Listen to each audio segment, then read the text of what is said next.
Alright, talking about Astrals now. Astrals are a gold sink, essentially. So you've got any extra gold, your guild skills are maxed, you can pump it into Astrals, which give your character various bonuses.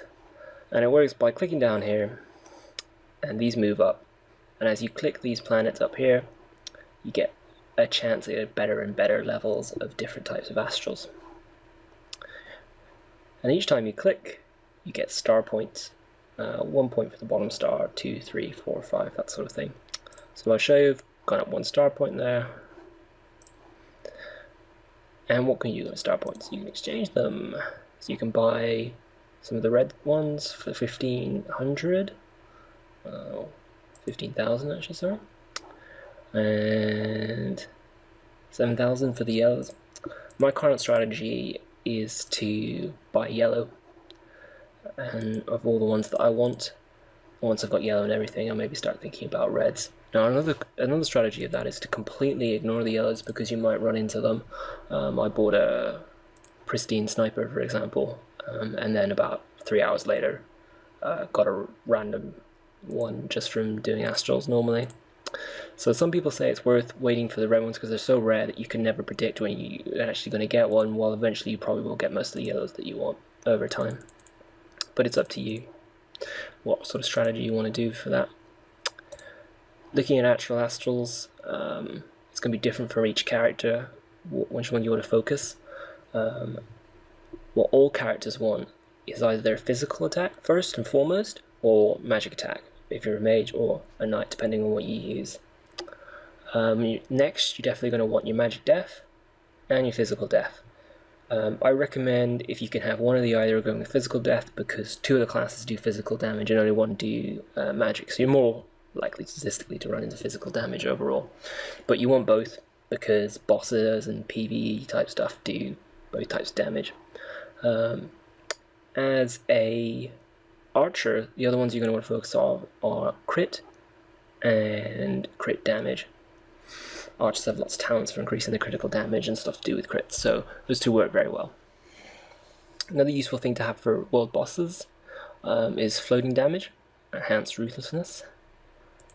I'll just pop that in, and that's the sort of thing I use for world boss. Now, this doesn't increase your overall damage, it just increases the ranges on your damage. So you do less damage sometimes and more damage by 21%. Now this is useful in a world boss because it gives you a chance when you're trying to get that final hit to do a great big nuke. So I like to use a Delphic sniper, and every now and then floating damage is going to put that over the top, make it more likely for me to get a last hit, and oodles and oodles of gold. As far as mages, I'm not particularly sure what Astrals they're going to focus.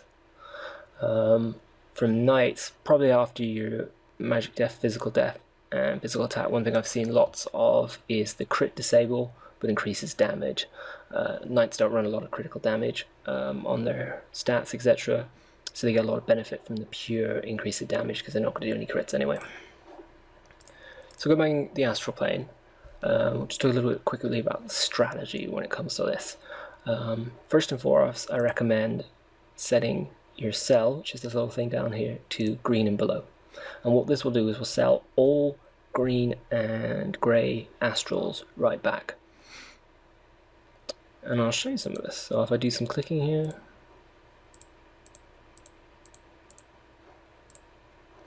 alright, so I've got some greys, some blues, etc. I hit.